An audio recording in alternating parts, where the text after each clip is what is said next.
Okay, here we are.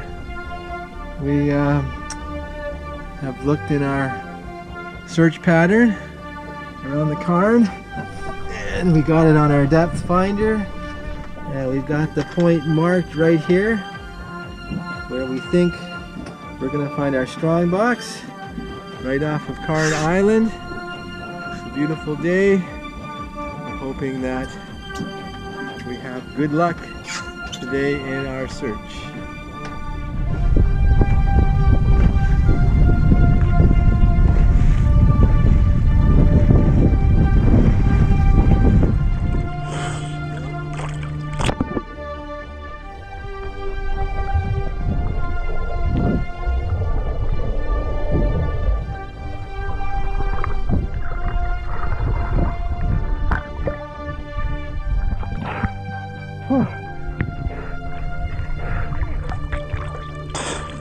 I got it! Look! Double bucks!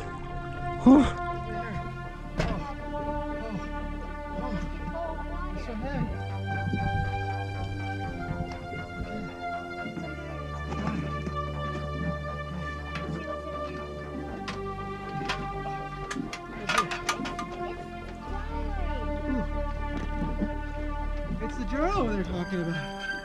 The lost journal. Let's see if we can look at it and read it. Can you get the camera here? Okay. Chronicles of Curiosities, 1855 to 1892. Here we see the first picture of the Strongbox. It's remarkably intact, a little bit of rust, a little bit of some dents and scrapes and scratches, but in good shape. Strangely enough, it did not have any lock on it. We don't know what happened to the lock, if it was just missing or if it fell off or if someone else got into the box before us. That's another mystery we'll have to try to explore. The coins we found in the Strongbox were fascinating. They were from the 1800s, a few from the early 1900s, which doesn't fit the timeline too well. But the 1800s, we have coins from Upper Canada, before Canada was a country. Fascinating coins that may require a little bit more examination.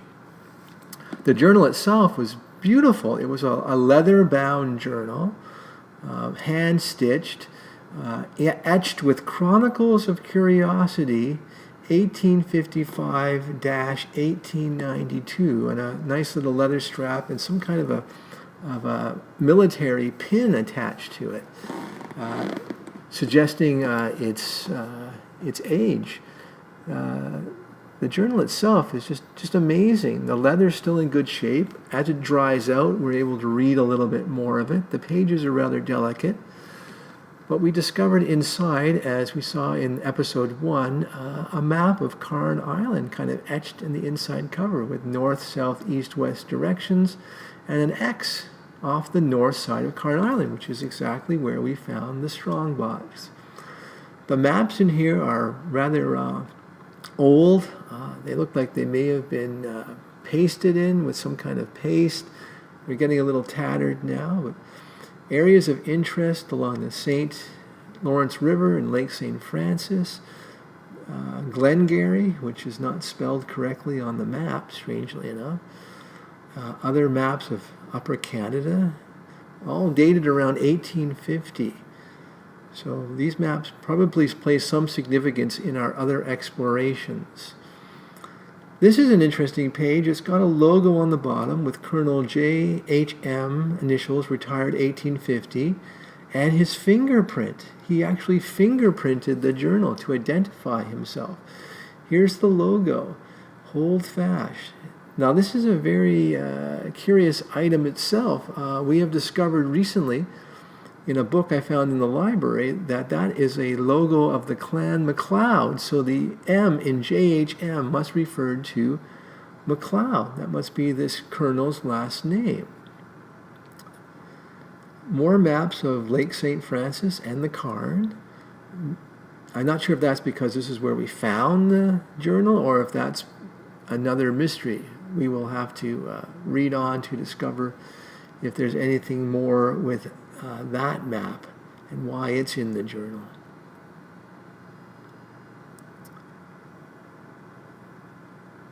Next we have another very curious thing. The very last page of the journal is missing. It has been torn out. We don't know why yet. It's got a little bit of writing at the top, but not enough for us to figure out anything of significance. But we're going to have to check this one out, find out what's going on with that last page. The pistol that I pulled out of the river, beside the Strongbox in the river, very ornate, very 1800s. It's typical of maybe what an army officer would carry. And maybe ceremonial, I'm not sure. Well, there we have it. The Strongbox, the journal, the coins that we found, and this pistol. Very interesting. Lots of more exploring that we're going to have to do. I'll show you a quick picture of the library book I found. It has the symbol of the Clan MacLeod on it. So this is what we're going to explore in our next episode. We're going to try to look at the history of 1893 to 1993, the MacLeods of Glengarry. See what we can find out. Maybe we can learn more about this person who wrote the journal. And there it is. There's a two of the heraldry of the Clan MacLeod.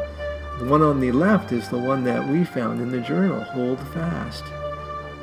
That's the building, that's the archive where we found the actual library book.